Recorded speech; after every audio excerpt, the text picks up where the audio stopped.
Yo, what up? How you guys doing out there today? This is your boy Roto Beast. I'm here with my boy Jeremy. We're here to present you our NBA Morning Shootaround for Wednesday, February 5th. If you're new to this channel, please make sure and click the subscribe button below. This way you can watch all of our NBA, NFL, and MLB videos. If you haven't came and checked out our website here at dfscheatsheet.com, you're absolutely missing out.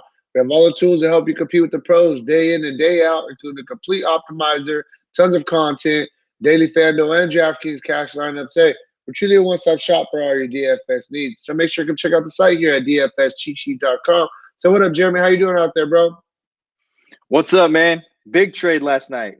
Hey, big trades in the NBA. I still expect a couple more to come. So right now, DFS is a little bit risky just because some guys that you hear on the trading block, man, they can get traded right after lock, kind of screw up your night. Hey, it's happened to me in the past. I'm sure it's happened to you in the past. So yeah, man, got to be careful with that. But at the same time, we still got some money to win tonight. So I'm ready to jump into this NBA slate. Absolutely. Minnesota's going to be shorthanded, but we can talk about that when we get there, I guess.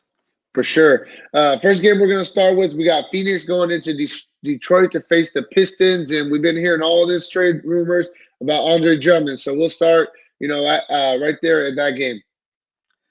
Yeah, I mean, you've got you have a rule personally that you don't like to play big guys against other big guys, but you can't not look at the fact that Andre Drummond has given up some really big games recently to other centers. He's given up two to Jared Allen.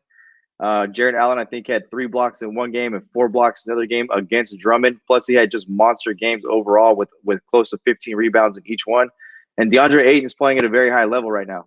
He just, 50-point fantasy game after 50-point fantasy games, it seems like. So in 2 of the past 4 games, he's had at least 50 fantasy points, and he's got you 40 in the other one against Milwaukee. So it's a very fair price tag at 8.6 for a guy who's got 50 fantasy point upside in a matchup against Drummond, who may or may not be there by the time we even get to lock and this game starting with the trade deadline tomorrow and fastly approaching us.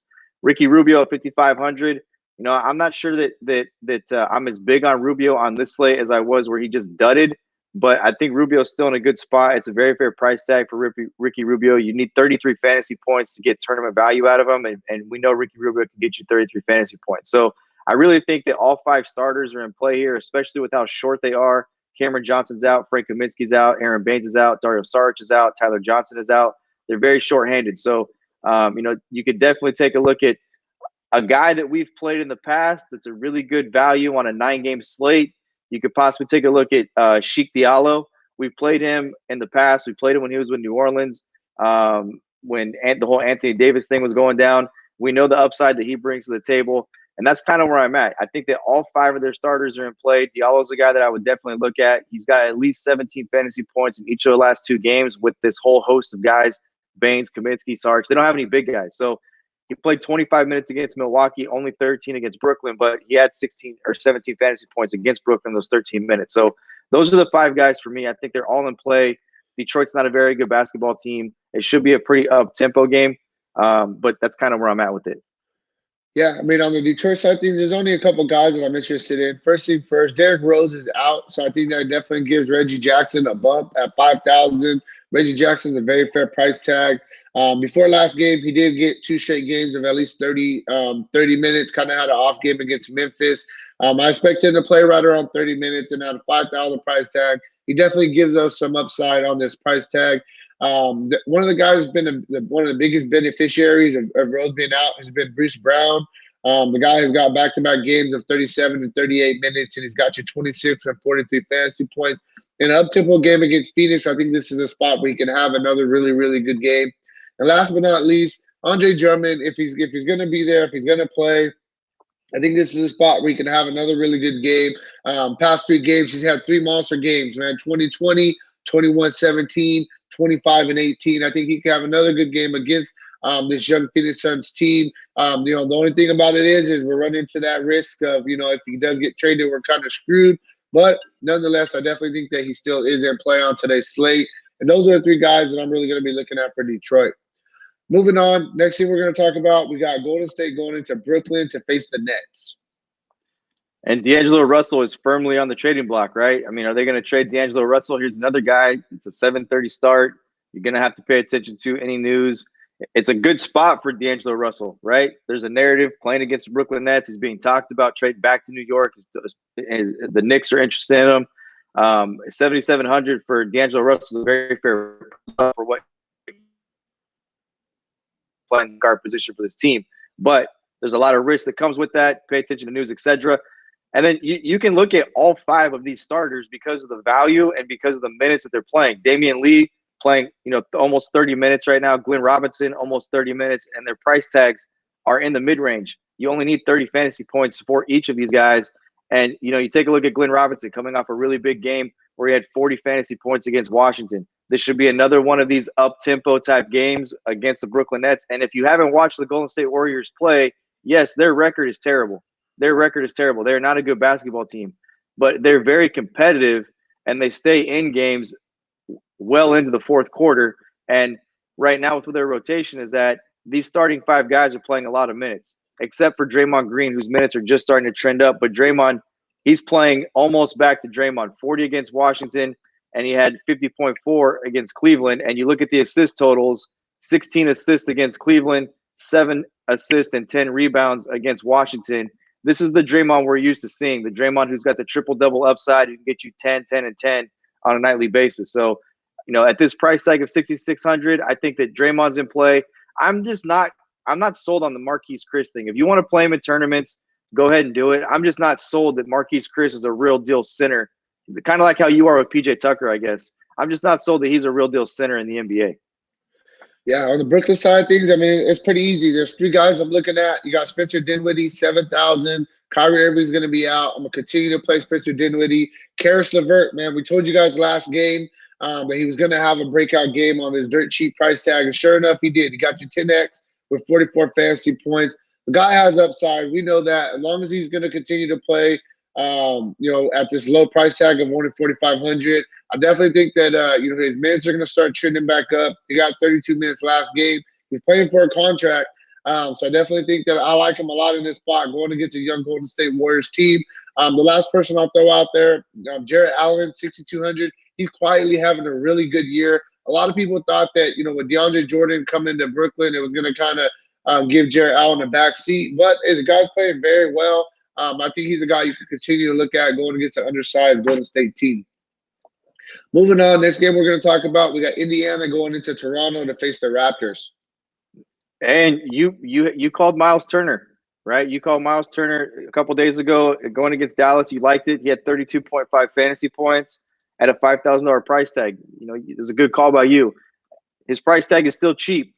And with Marc Gasol out going against Serge Ibaka, it's a guy you could possibly look at in tournaments only. But to me, you got to look at Sabonis at 8,300. It's a dirt for what Sabonis brings to the table. To me, this is almost a dirt cheap price tag of 8,300. Brogdon, the same exact thing. 6,300 for Brogdon is such a fair price for what he brings to the table. Those are the 2 guys on the Indiana side that I would look at: Sabonis, Brogdon, and then everybody else here that you would possibly want to get exposure to the tournament only play. And there's really only a couple of guys. Jeremy Lamb at 4,300.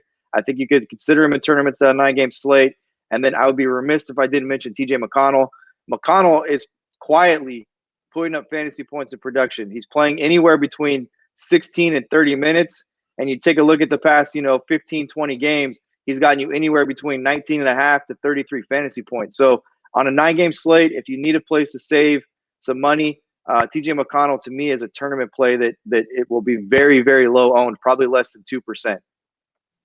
Yeah, for sure. And then, on the Toronto. Go ahead, man. Go ahead. No, go ahead.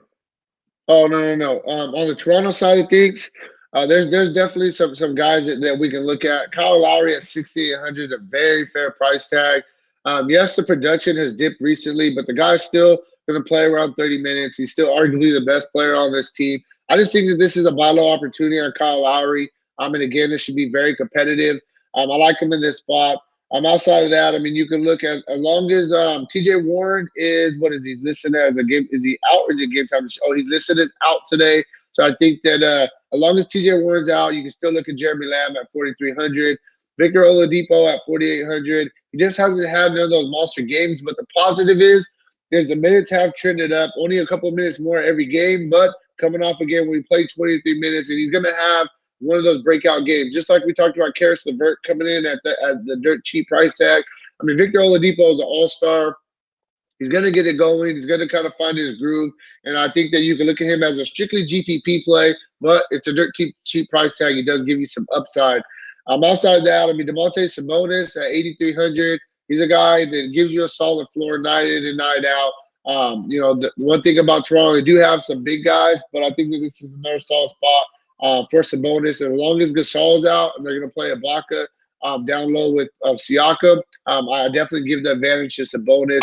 And you possibly even look at Miles Turner at 5,400. I think that he's a guy that you could possibly look at coming in at a very cheap price tag, playing right around 33 minutes a game. Moving on, next game we'll talk about, we got Orlando going into Boston to face the Celtics. That's a good call on Oladipo because you know what? I wasn't even thinking about Oladipo because he's not engaged, right? But they just cleared him this morning to play 28 minutes. So so now if he's cleared to play 28 minutes and we get news that he's going to start today, then I think he becomes a really I think he comes close to a cash game lock. If he's going to get 28 minutes at that price tag and they're going to move him into the starting lineup, it's going to be really difficult not to play him. So on the Orlando side of things, they've got some guys that are continue to be out. Kim Bjorch is now a game time decision today, so you're gonna have to keep an eye on that because that will open up a little bit more usage for some other guys like a Mo Bamba, who's a value play, a Michael Carter Williams, who's a value play, or a Wes. I can't even say Iwindu, right? Wes Iwindu. But to me, number one rule: you like big guys going against the Boston Celtics. This is a very skilled big guy in Vucevic. Price tag is 8,400. It's a very fair price tag for him on what he can produce. I think you could take a look at him. Aaron Gordon's price tag is just too expensive for me. I just don't really want anything to do with it. But a guy you can also possibly look at here, in my opinion, is Markelle Fultz and Evan Fournier. These are really two good price tags on guys that can deliver. And the Boston Celtics are not the best defensive team in the league. They're really not. And they're not playing at full strength. You got Javonte Green, who's in the starting lineup. They're kind of a perimeter type team. I really like Vucevic a lot, and I think that Evan Fournier is a guy who can get, if you can get the mid-range game going, this is a game where he can get you a 6 or 7x return on his price tag. Yeah, for sure. For the Boston side of things, I mean, you start with Kemba. Oh, I'm sorry, Kemba Walker's out. Sorry about that. So you can start with Wanamaker. Wanamaker is going to be the guy that's going to get the extended run. Past two games, he's played 26, 27 minutes. He's got you 27 and 37 fantasy points. I'm going to continue to go that well. I think he's still very cheap. He's a guy you can look at in cash games in an up-tempo game going against Orlando. And then we'll Walker out, man. Everybody else really gets a bump. I mean, you're looking at Jaylen Brown. You're looking at Gordon Hayward. They're going to need to need people to pick up the scoring load. I think both of those guys are very fair price tag at 66 and 6,800. They're going to get some extra ball handling duties. You can look at Jason Tatum as well, 7,900 in an up-tempo game going against Orlando. For me, with the fact that Walker's out, I'm really just going to look at their other studs outside of Walker. The only other guy that I'm missing, actually, no, that's it. I mean, you got Walker, you got Smart out, so it's Brown, Hayward, Tatum, and then you could throw Wanamaker in there. Is going to get some extended run, and that's really where I'm at with the Boston side of things. It's really their guards. Moving on, next game we're going to talk about, we got Atlanta going into Minnesota to face the Timberwolves. I think Minnesota has 8 guys available today. I think they've got 8 after this trade, right? And, I mean, there's some elite value on that Minnesota side that I'm sure you'll talk about. And then on the Atlanta side, they've got Cam Reddish out. Jabari Parker continues to be out. Alex Lynn continues to be out. You got Bruno Fernando, game time decision. DeAndre Bembry is out. Herter's a game time decision. Hunter's a game time decision. And Trae Young is probable, but he's listed as a game time decision. So to me, there's really a couple of guys to look at here, and it's all about Trae Young in this spot, right? You can literally stack up 4 guys on the other side of this thing. It's too bad that Towns and Gorgie Zhang on FanDuel are both listed as centers because on DraftKings, I think playing both of them is a good idea. But it's Trae Young and John Collins. I mean, you really look at the flip side of this, Karl-Anthony Towns and Gorgie Zhang are projected to start in the same lineup today. They've only got Naz Reid as the other guy on the other big guy. John Collins has been playing center. I just don't see how John Collins doesn't have a decent game in this spot. Towns is not a good defender. He's soft. He likes to play on the perimeter. You got Gorgie Zhang also in the starting lineup here. I just think Collins is in a good spot. But to me, it's about Trae Young. Guards have killed Minnesota all year long, and I look for Trae Young to have another big game against a deplenished roster here with Minnesota. Yeah, man. On the Minnesota side of things, it's tough. I don't want to make stretches on people. There are a couple guys that are definitely going to be firmly in play. I mean, you could look at Andrew Wiggins, 6,900 in a up tempo game against Atlanta. Very fair price tag. I think Wiggins is going to be the guy that's going to kind of take over the point guard duties as just until they kind of sort out everything with the trades and stuff. Last year, when all the point guards were out, Wiggins was kind of the default guy that handled that responsibility. I could definitely see that happening once again. And if that's the case at 6,900 with the usage bump, you got to really like Wiggins. Karl-Anthony Towns at 10.1, very fair price tag. Going against an Atlanta team that has John Collins at center. This is the spot that Karl-Anthony Towns could have a really, really good game. The only problem is, like you said, is Dieng, if he's going to play 20 minutes at a bare minimum price tag of 3,500, it's really hard to kind of get away from that. That's a really, really good value play there. So that's something you really got to consider.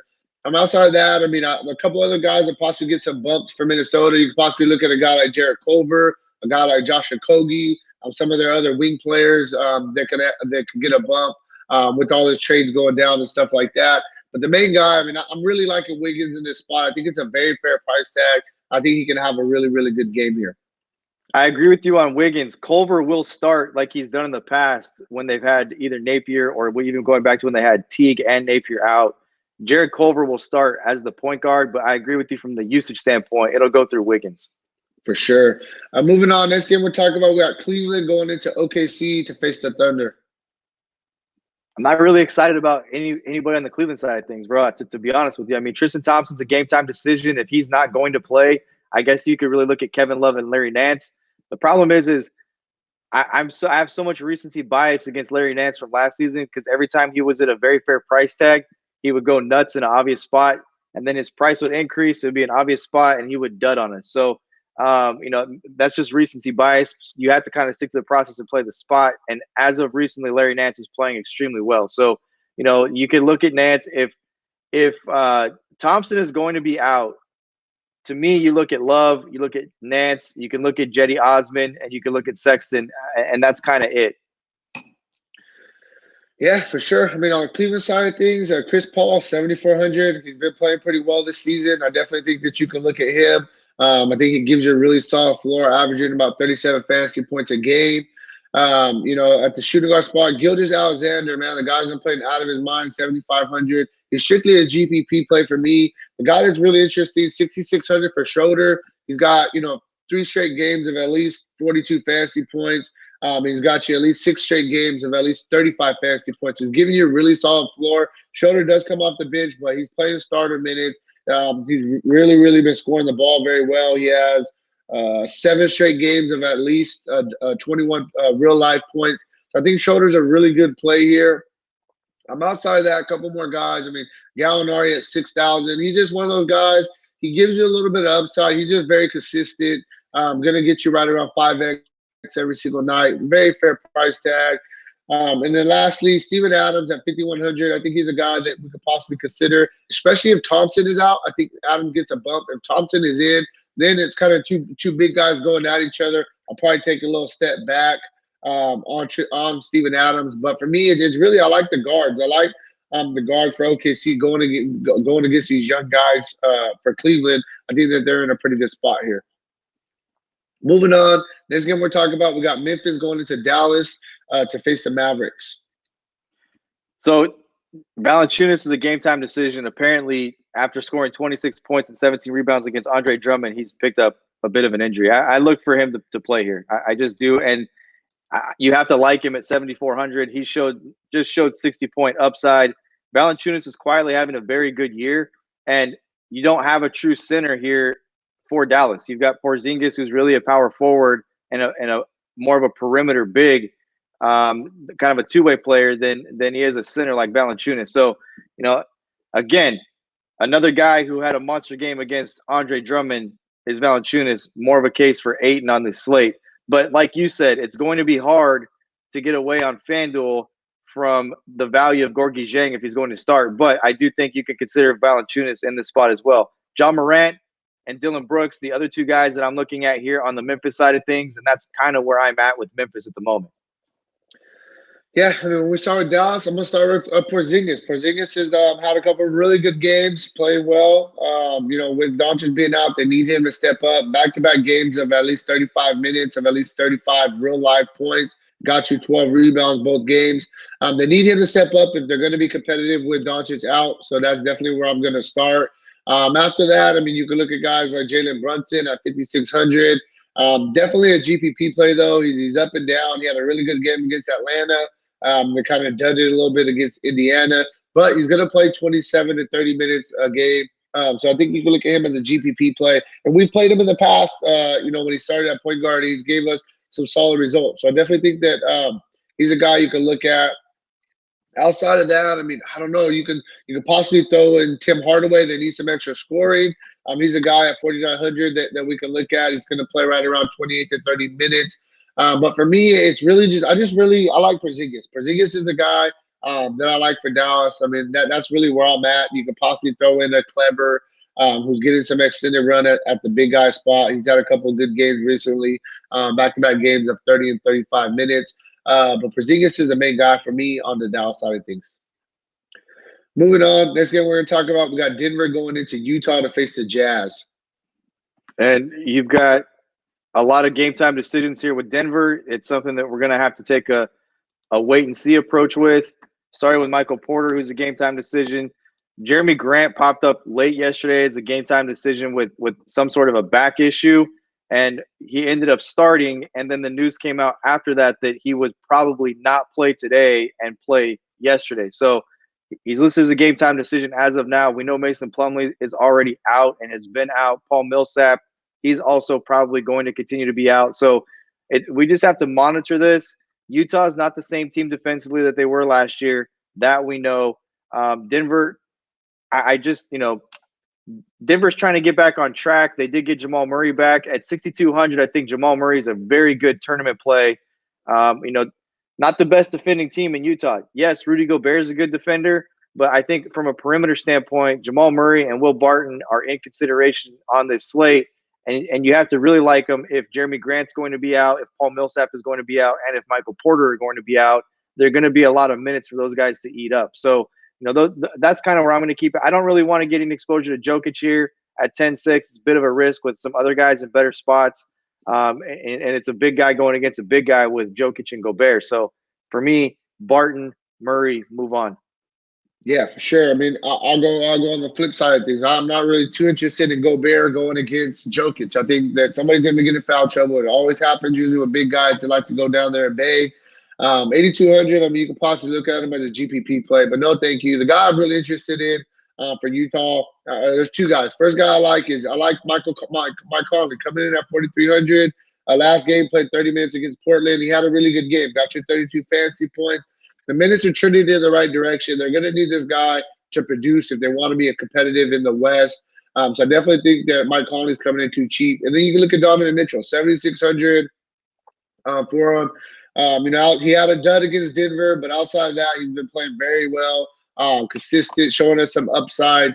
Just 4 games ago, he got you 52 fantasy points, and at a 7,600 price tag, all we need is about 37 for value. He's averaging 37 on the season. So I definitely think that Mitchell is a guy that we can look at. Outside of that, the only other really guy, you could possibly, we talk about Bogdanovich, you could possibly look at him, but, you need him to score the ball to really get your value. He's the guy that probably gets you 5X, but I don't know if there's any upside there. For me, the guy that I'm really liking, like I said, I like Mike Conley a lot, and I like Donovan Mitchell in this spot going against Denver. And I'm going to really leave it there. I'm not going to start throwing out other guys, and I'm probably not even going to play. Moving on, final game of the night, we got Miami going in to LA to face the Clippers. Tough. This is tough, right? It's really tough because the Clippers are at full strength right now. This is what the Clippers are going to look like, and with Kawhi Leonard and Paul George on the floor at the same time with Patrick Beverley, it's really a really good perimeter team as far as defensively goes. So with that said, the guy you could possibly look at here is Bam at 8,000. He needs to get you 48 to reach value here. We just saw LaMarcus Aldridge have a pretty good game against Zubac. Zubac is a skilled big man, but he's definitely not a strong big man. And I just think that's the one guy I kind of want to look at. Jimmy Butler would have to just have an out of sight game, and I just don't see that against Kawhi and Paul George. I mean, I understand DeRozan had a really good game the other night against them, but there was some kind of motivating factors that may have gone into that as well. Yeah, For for sure. Bam done at 4,400. He only needs to get you 24 fantasy points to reach value, but they're just such a good perimeter defensive team. The Clippers are. I just don't like it. So for me, it's Bam. Yeah, for sure. You talked about it, man. Clippers, they got everybody back. It makes things tough. I think it's going to be a competitive game. I think first thing I'll start with, I think Lou Williams and Harrell both are coming in too cheap. 5,500, 6,100. They definitely give you some upside on those price tags. Paul George at 8,200. I think I like him a little bit better than Kawhi. I just rather take the $1,600 savings on Paul George. Both of them are going to give you a floor right around 40. Paul George almost had a triple-double last game. He's playing pretty well. So I definitely think Paul George and Kawhi Leonard are GPP plays, along with Lou Williams and Harrell. It's just tough. It's tough for the Clippers because they have so many good players and there's not enough usage. There's only one basketball to really go around. But yeah, I definitely think that you stick with their starters. I'm sorry. Well, I consider Lou Williams and Harrell as starters. So those two guys, along with Paul George and Kawhi Leonard as GPP plays, me favoring Paul George a little bit, and that's really where I'm at. Cool. Hey, if you guys want a more in-depth analysis on today's slate, make sure to check out the site, dfscheatsheet.com. And hey, good luck on your guys' contest tonight, all right? Peace out.